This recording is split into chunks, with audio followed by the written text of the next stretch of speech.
Olen käymässä suomalaismetsässä.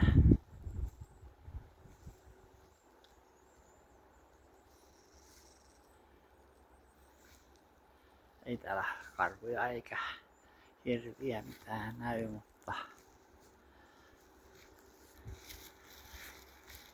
mieli vähän virkistyy.